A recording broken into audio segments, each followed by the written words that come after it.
CA pass the real story YouTube channel से आज मैं आपका स्वागत करता हूं। 2.0 लॉकडाउन का ये आज दूसरा दिन है और इसी बात पर मैं अपनी एक स्टोरी आपको सुनाने जा रहा हूं।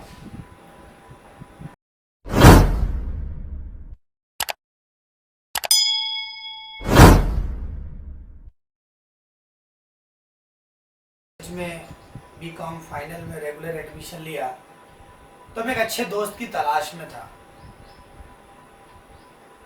और उसी समय मुझे कई लोगों ने ये बताया कि मुकेश, तुम्हारी रेगुलर पढ़ाई भी नहीं हुई है, तुम्हारी स्कूलिंग भी नहीं हुई है, तो सीए कोर्स तुम्हारे लिए बहुत कठिन होगा क्योंकि तुमने 5वीं तक पढ़ाई की थी, 5वीं का तुम्हारी पढ़ाई छूट चुकी थी, फिर अचानक तुमने 10वीं का फार्म भरा, प्राइवेट दिया, फिर 12वीं प्राइवेट दिया, फिर BCom first year second year private रहा, फाइनल में आप कॉलेज में एडमिशन लिए। इसका मतलब का बेसिक फाउंडेशन अच्छा नहीं है तो सीए कोर्स तुम्हारे लिए बहुत कठिन पड़ेगा। तो तुम एक काम करो, तुम कुछ और कर लो जो थोड़ा सरल हो। तो मैंने भी काफ़ी दिन तक डिसाइड करने के बाद ये सोचा कि सच में सीए कोर्स बहुत कठिन है और शायद मैं नहीं कर पाऊँगा, इसीलिए मैंने एलएलबी कोर्स करने की ठान ली थी कि मैं एलएलबी कर लूँगा और टैक्स कंसल्टेंट बन जाऊँगा। बीकॉम फाइनल में एडमिशन ले लिया, चित्रांश कॉलेज जाने लगा, एक अच्छे से दोस्त की तलाश थी। तभी एक दिन मैंने क्लास के एक कोने में एक लड़के को पाया और मैं उसके पास जाके बोलता हूँ, हेलो दोस्त, मेरा नाम मुकेश सिंह राजपूत है। उसने भी अपना परिचय दिया। उसने कहा, मेरा नाम रमेश कुमार पांडे है और मैं रीवा से आया हूँ। सुनकर बहुत अच्छा लगा। ज़िंदगी में हमेशा दोस्तों एक बात याद रखनी चाहिए कि जिसको आगे बढ़ना है उसी को पहल करनी पड़ती है। यदि लाइफ में आपको आगे बढ़ना है तो आपको पहल करनी पड़ेगी, यानी शुरुआत, ध्यान दीजिएगा, शुरुआत अकेले ही करनी पड़ती है, कारवा तो बाद में जुड़ता है दोस्तों। उसके बाद मेरी उसकी दोस्ती हुई। दोस्ती में उसने मुझे बताया कि मैं यहाँ रीवा से यहाँ क्यों आया हूँ, लेकिन उससे पहले उसने मुझसे पूछा कि मुकेश, तुम क्या करना चाहते हो, तुम्हारे सपने क्या हैं। मैंने अपनी लाइफ को उसको बताया और साथ में मैंने ये कहा कि मैं एलएलबी करना चाहता हूँ, लेकिन मेरे सपने तो सीए के थे, लेकिन सुना है बहुत कठिन है और वो हो नहीं पाएगा, इसीलिए मैं एलएलबी कर लेता हूँ, टैक्स कंसल्टेंट बन जाऊँगा और अपनी दुनिया, अपनी लाइफ शुरू कर दूँगा। उसने कहा, नहीं, गोल हमेशा बड़ा होना चाहिए। ज़िंदगी में जो गोल होते हैं, लक्ष्य होते हैं, बहुत बड़े होने चाहिए। हम सीए ही करेंगे। उसने कहा, मैं भी रीवा से यहाँ सीए ही करने आया हूँ। और इस प्रकार रमेश कुमार पांडे ने बीकॉम पास होने के बाद सीए की उसने मेरी फीस भरी और मुझे सीए की पढ़ाई में बहुत आगे ले आया। दोस्तों, हम दोनों ने मिलके सीए का सफ़र शुरू किया। हमने फर्स्ट अटेम्प्ट दिया, बोथ ग्रुप दिया, एक साथ सीए की फर्स्ट ग्रुप और सेकंड ग्रुप दोनों को हमने चुना और एक साथ बोथ ग्रुप का पेपर दिया। और इत्तेफाक की बात है कि हम दोनों उसमें बहुत बुरी तरह फेल हुए। हालांकि मुझे मेरा फेल होना ज़्यादा दुखी नहीं कर रहा था, क्योंकि जो रमेश कुमार पांडे यानी जो रीवा से आया मेरा दोस्त था, मुझसे बहुत ज़्यादा इंटेलिजेंट था, पढ़ने में रेगुलर पढ़ा हुआ था वो, और उसकी मैथ्स भी बहुत अच्छी थी, उसकी गणित भी बहुत अच्छी थी, मतलब मुझसे कई गुना बेहतर था वो पढ़ने में। तो मेरे नंबर बस उससे 1-2 नंबर ही कम ही आए। तो मैं इसी बात को लेकर खुश था कि चलो यार, मैंने कम से कम इस इतने विद्वान वाले दोस्त के बराबर नंबर तो लेकर आया। और फिर हमने सेकंड ग्रुप परीक्षा देने बैठे। दूसरे ग्रुप में भी, यानी दूसरे अटेम्प्ट में भी हम लोग फेल हो गए, बहुत बुरी तरह फेल हुए। नंबरों का क्रम जो था, जो पहली बार दिए थे उससे हमारे नंबर बढ़कर आए थे और प्रमेश से थोड़े से कम ज़्यादा नंबर मेरे थे।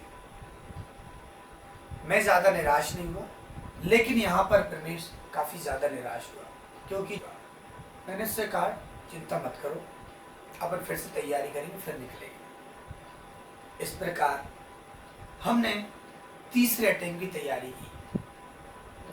और तीसरा अटेम्प्ट बहुत ग्रुप नहीं बैठेंगे, क्योंकि हमारा नंबर अच्छे नहीं आ रहे हैं। तो हम एक काम करते हैं, सीए की क्लास को हम एक एक करके पास करेंगे। उसने कहा नहीं, दोनों ग्रुप एक साथ निकालेंगे। मैंने उससे बहुत समझाने की कोशिश की थी कि हमें अपनी शक्ति का एहसास हो चुका है। जब हमें अपनी शक्ति का एहसास हो जाता है तो हमें अपने लक्ष्य को टुकड़ों में बांट लेना चाहिए, गोल को छोटे छोटे पीस में बांट लेना चाहिए। मैंने कहा हम दोनों ग्रुप एक साथ निकाल सकते हैं, हम एक काम करें एक एक ग्रुप का निकालें। लेकिन वो जिद की, उसने कि नहीं हम दोनों ही ग्रुप देंगे और हमेशा लक्ष्य बड़ा होना चाहिए। मैंने कहा ठीक है। अब भाई दोस्त ने कहा है तो मैंने भी मान लिया, और इस प्रकार हमने तीसरा अटेम्प्ट दिया।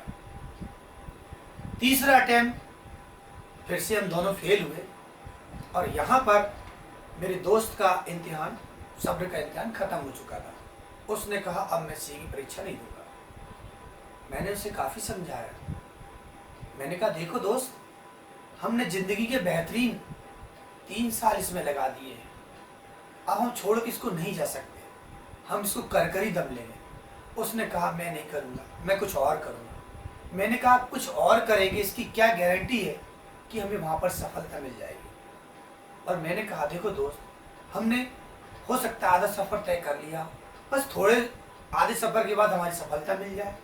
मैंने उसे काफ़ी समझाने की कोशिश की, लेकिन प्रमेश यहाँ पर नहीं माना, और वो मुझे छोड़ के यहीं से अलग हो गया। उसके जाने के बाद दोस्तों मैं बहुत अकेला पड़ गया, क्योंकि यहाँ से अब मुझे ज़िंदगी का सफ़र अकेले ही तय करना था।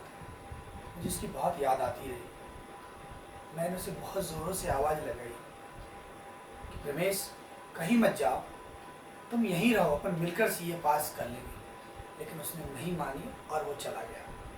मेरी उम्मीद, मुझे पूरा विश्वास था दोस्तों कि वो इतना ज़्यादा इंटेलिजेंट था मुझसे कि वो किसी भी हालत में सीए बन जाता और पास हो जाता।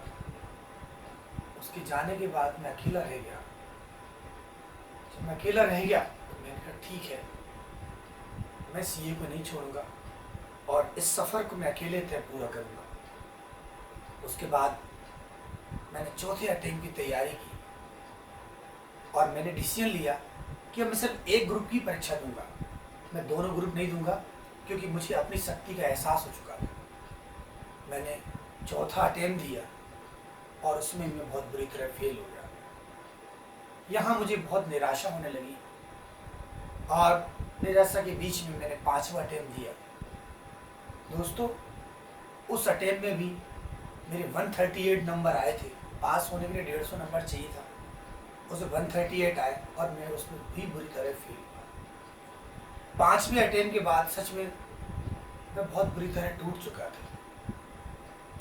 मतलब अब यकीन हो गया था कि मैं ये क्लास नहीं पास कर सकता और मैं नहीं बन सकता। इसी क्रम में मैं बहुत निराशा होने लगा, डिप्रेशन में चला गया। मैं इतना डिप्रेशन में चला गया कि समझ में नहीं आ रहा था जीवन में क्या करूं। तभी मुझे याद आया कि क्यों ना किसी अच्छे का मार्गदर्शन लिया जाए। तो मैं देवजीत सान्याल, यानी डीके सान्याल जी, जो कि भोपाल में आर्य भवन है एमपी नगर में, उसके ऊपर अपनी कोचिंग क्लास दिया करते थे और स्टूडेंट की कैरियर काउंसलिंग करते थे, और बहुत अच्छी काउंसलिंग करते थे। मैं उनके पास पहुंचा और मैंने उन्हें अपने बारे में पूरा बताया कि मेरी लाइफ कैसी थी, मैं कैसे यहाँ तक आया, और मेरे जीवन का सपना है सबसे बड़ा ये पाना। लेकिन मुझे लगता है कि मैं ये कभी पूरा नहीं कर पाऊँगा, इसलिए मैं चाहता हूँ कि मैं क्या करूँ। सान्याल सर काफ़ी देर सुनते रहे, और सुनने के बाद उन्होंने मुझे कहानी सुनाई। दोस्तों वो कहानी सुनने के बाद है ना, मेरा जीवन ही बदल गया। उसके बाद मैंने कभी भी पीछे नहीं मुड़ कर देखा। मैं चाहता हूँ आज वो कहानी आपके साथ शेयर करूँ मेरे दोस्तों, तो ध्यान दीजिएगा। सान्याल सर ने कहानी सुनाई। उन्होंने कहा 3 दोस्त थे, और तीनों दोस्त जो हैं वो बहुत अच्छे ग्रेट स्विमर थे, यानी महान तैराकबाज थे, और उनको अपनी फील्ड में बहुत इनाम मिले थे, गोल्ड मेडलिस्ट थे वो। एक दिन तीनों दोस्तों ने प्लान किया कि चलो हम टापू पर घूमने चलते हैं, इसी आइलैंड पे। तो टापू पे घूमने के लिए उन्होंने पूरी प्लानिंग की और एक नाव लेकर समुद्र में बढ़िया उन्होंने सफर शुरू किया। जब बहुत ज्यादा किलोमीटर नाव आगे चली गई तो कुछ देर बाद उस नाव में छेद हो गया और उसके अंदर पानी आने लगा। नाव जो है पानी से डूबने लगी। तीनों दोस्तों ने एक दूसरे से मुस्कुराए और बोले, हम लोग तो तैराकबाज हैं, हमने तो कई किलोमीटर तक तैराकी की है और तैराकी में हमारा कोई मुकाबला नहीं। आप चिंता ना करो दोस्तों, अपन तीनों इस समुद्र को पार करके किनारे पहुंच जाएंगे सर। तीनों ने आपस में बात की और तीनों तैराकबाज थे और तीनों ही अपने क्षेत्र में महारत हासिल की हुई थी, यानी उनको पास अच्छी स्किल थी, यानी इनका काबिलियत स्किल भरी पड़ी थी। और इस प्रकार तीनों दोस्तों ने हाथ मिलाया और विदा लिया कि अब हम किनारे पर पहुंच के मिलेंगे। और तीनों दोस्तों ने तैरना शुरू किया। जो एक दोस्त था वो थोड़ी देर सीधा चला और उसने देखा कि किनारा नहीं दिख रहा, तो उसने अपना डायरेक्शन थोड़ा सा राइट हो गया। जब उसने देखा कि अरे अभी भी किनारा नहीं दिख रहा, तो उसने अपना डायरेक्शन थोड़ा सा लेफ्ट कर लिया। फिर उसने देखा अरे अभी भी किनारा नहीं दिख रहा, तो वो थोड़ा सा सीधा चले। फिर देखे अभी भी किनारा नहीं दिख रहा, तो थोड़ा राइट हो गया। और इस प्रकार लेफ्ट राइट करते करते वो पानी में डूब के मर गए, क्योंकि थक गए। बी ने भी ठीक वही काम किया जो कि ए ने किया था। तो स्वाभाविक है, जो हर्ष ए का हुआ वही हर्ष बी का भी हुआ। लेकिन सी थोड़ा अलग प्रकार का व्यक्ति था। उसने जिंदगी में निर्णय लिया था। उसी समय जब वो जा रहा था नाव से, तभी उसने निर्णय लिया, डिसीजन लिया कि मरना तो मुझे है, तो क्यों ना मैं एक ही दिशा में चला जाऊं, हो सकता है मैं किनारा पहुंच जाऊं। और इस प्रकार सी ने एक लक्ष्य, एक दिशा पकड़ी और वो चलता रहा, तैरता रहा और वो अपने किनारे पर पहुंच गया। दोस्तों, ये कहानी जब सानलेस सर ने मुझे सुनाई, सुनने के बाद यकीन मानना मुझे पता चल गया था मुझे क्या करना लाइफ में। इस कहानी ने मेरी आंखें खोल दी। इस कहानी ने मुझे इतनी ऊर्जा दी कि उसके बाद मैंने कभी भी जिंदगी में थकान महसूस नहीं की। दोस्तों, इस कहानी से हमने क्या सीख मिली है मैं आपको बता। कहानी सुनने के बाद मुझे ये पता चल गया था कि अगर मैं एक ही दिशा में चलता रहूंगा तो मुझे सफलता मिल जाएगी। यानी जो मैंने जिंदगी का अपना गोल बनाया था, मैंने सिर्फ उसको अपना ही एक ही गोल बना के रखा और ना मैं कुछ सोचता था ना मैं कुछ करता था। तीनों दोस्त, आप ध्यान दीजिएगा, तीनों दोस्त सेम नॉलेज, सेम क्वालिफिकेशन, उसके बाद भी सिर्फ एक ही सफल हुआ सर। क्यों हुआ? क्योंकि जो निर्णय था, डिसीजन, उसकी पावर सब में अलग अलग थी। कोई भी काम हम करने जाते हैं ना दोस्तों, कोई भी काम, तो सबसे पहले अपने ऊपर भरोसा होना चाहिए। तो उन दोनों को अपने ऊपर भरोसा नहीं था, लेकिन सी को अपने ऊपर भरोसा था। दूसरा, जो डिसीजन सी ने लिया था, वो सही डिसीजन लिया था कि हमें एक ही दिशा में चलना है। और जो ए और बी ने क्या किया था कि बार बार वो अपने लक्ष्य को देख रहे थे, बार बार अपने गोल को देख रहे थे। दोस्तों, गोल को बार बार देखना कोई बुरी बात नहीं है, लेकिन बार बार गोल से डिस्टर्ब होना बहुत बुरी बात है। दोस्तों, वो बार बार अपने लक्ष्य को देख रहे थे, जबकि जरूरत क्या थी? जरूरत थी, अगर सफल होना चाहते हैं तो जरूरत थी एक पॉजिटिव थिंकिंग की, पॉजिटिव एफर्ट्स की और पॉजिटिव एक्शन की। क्योंकि उनमें बिलीव नहीं था, भरोसा नहीं होने के कारण वो अपने आप पर पॉजिटिव नहीं हो पा रहे थे दोस्तों। तो डिसीजन और डिसीजन के बाद आता है कॉन्फिडेंस। उन्होंने अंदर कॉन्फिडेंस इसलिए लूज होता चला गया क्योंकि उन्हें अपने ऊपर भरोसा नहीं रहा। कि जो दो दोस्त थे ए और बी, वो कॉन्फिडेंट थे लेकिन जरूरत से ज्यादा कॉन्फिडेंट थे सर, क्योंकि उनका पास्ट एक्सपीरियंस जो था ना, वो उनको ओवर कॉन्फिडेंस बना रहा था। मैं आज भी सेमिनार देने जाता हूं तो यकीन मानना दोस्तों, मुझे ये नहीं पता होता है कि मैं क्या बोलूंगा और उसका क्या प्रभाव पड़ेगा। मतलब मुझे खुद को भी आज भी डर लगता है, जबकि मैंने इतने सारे सेमिनार दिए। तो सर, डर को अभ्यास से दूर किया जा सकता है। तो इन तीन दोस्तों की कहानी से हमको ये सीखने को मिलती है कि हमको अपने डिसीजन जो है ना, एक बार लेने चाहिए। जो ले लिए हैं उसमें बार बार चेंज नहीं होना चाहिए, गोल को चेंज नहीं करना चाहिए। हाँ, जो तरीके हैं, तरीके में परिवर्तन लाना चाहिए। मेरे दोस्त प्रमेश कुमार पांडे, जिन्होंने सीए में मेरी बहुत हेल्प की, यकीन मानना, वो मैं आपको ये दावे के साथ कह सकता था कि वो मुझसे पहले सीए बन जाता, लेकिन उसमें पेशेंस की कमी रही सर। यहाँ पर एक बात और स्पष्ट कर दूं, जितना बड़ा गोल होगा ना, जितना भी बड़ा गोल होगा सर, उतना ही आपको पेशेंस चाहिए सर। ये कोई सफलता कोई दवाई नहीं है, एक घोल बनाया और पी गए। सफलता एक लगातार मेहनत करने से सफलताएं मिलती है। मुझे सफलता इसलिए मिल गई क्योंकि मैं एक मकसद, एक लक्ष्य और उस पर चलता रहा। मेरे दोस्त प्रमेश कुमार पांडे जी क्यों असफल हुए, मैंने इस बारे में काफी उनकी एनालिसिस की और वो चीज मैंने अपनी किताब जो है ना, CA pass the real story में अच्छे से बताया है। तो मेरे प्यारे दोस्तों, ये वीडियो आज शेयर करने का मौका मिला क्योंकि मैं चाहता था कि आप यदि सफल होना चाहते हैं तो सच में आपको एक दिशा चुनने की जरूरत है। हमको ए और बी के एग्जाम्पल से कुछ सीखना चाहिए। मैं सी था क्योंकि जब मैं सीए में आया था तो ये सोच कर आया था कि अब चाहे कुछ भी हो जाए, हम बनकर ही निकलेंगे, और नहीं निकले तो हम यहीं मिट जाएंगे, लेकिन हम आखिरी दम तक प्रयास करेंगे। और सफलता रंग लाई। 6 बार असफल होने के बाद मुझे 7वीं बार में सफलता मिल गई।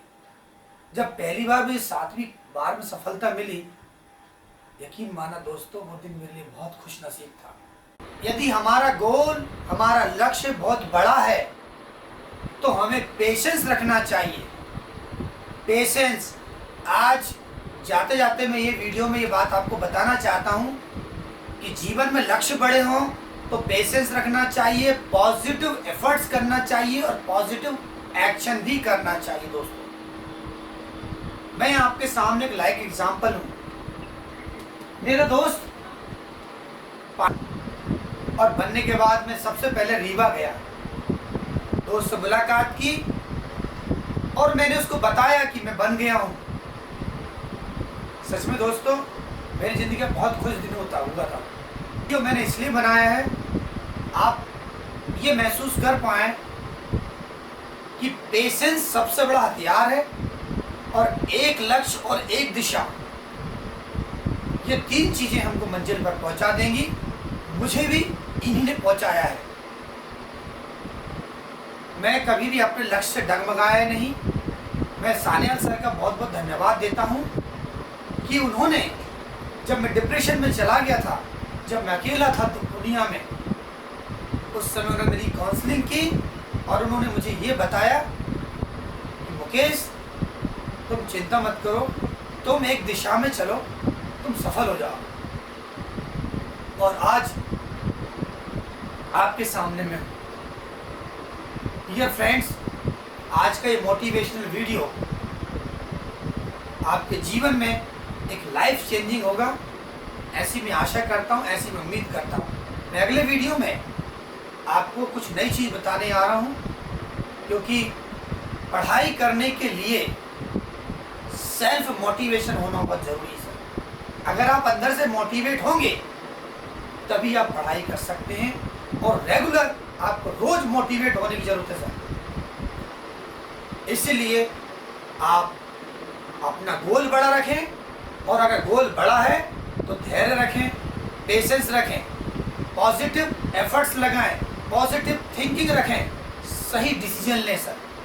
डिसीजन सही होगा तो सफलता मिलेगी दोस्तों।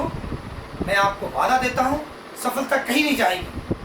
उम्मीद है, ये सोचा कि मैं ये कोर्स कर रहा हूँ बड़ा वाला, और साथ में बैकअप प्लान ये रखता हूँ, तो सर सफलता की गारंटी थोड़ी सी कम हो जाएगी। क्योंकि जो आपका मेन लक्ष्य है उसको पूरा करने के लिए आपको बहुत सारी एनर्जी चाहिए सर। आपको याद होगा कि जब आप फ्लाइट्स में बैठते हैं, तो जब फ्लाइट है तो अनाउंसमेंट होता है, कृपया करके अपने मोबाइल फ़ोन स्विच ऑफ और लाइट पूरी बंद कर दीजिए। क्यों? क्योंकि उसको टेक ऑफ होने के लिए बहुत सारी एनर्जी चाहिए सर। सारी एनर्जी उसको इकट्ठी करनी पड़ती है उस टेक ऑफ करने में सर। डियर दोस्तों, तो डियर फ्रेंड्स, बहुत कुछ चीज़ें हमें कहीं कहीं सीखने की ज़रूरत है। मैंने अपनी लाइफ में बहुत कुछ सीखा है। मैंने पिछले वीडियो में आपको बताया था कि कैसे मैंने अपने माइंड को तेज करने के लिए 5 किताब लेकर आया था, जिसमें से 3 किताबें मैंने आपको बताई थी। वो 3 किताबें बहुत ज़रूरी हैं, और मुझे ये लग रहा है कि जब ये वीडियो आप में एनर्जी देगा, और हम बहुत जल्दी तीसरे वीडियो में मिलेंगे। तब तक के लिए थैंक यू वेरी मच।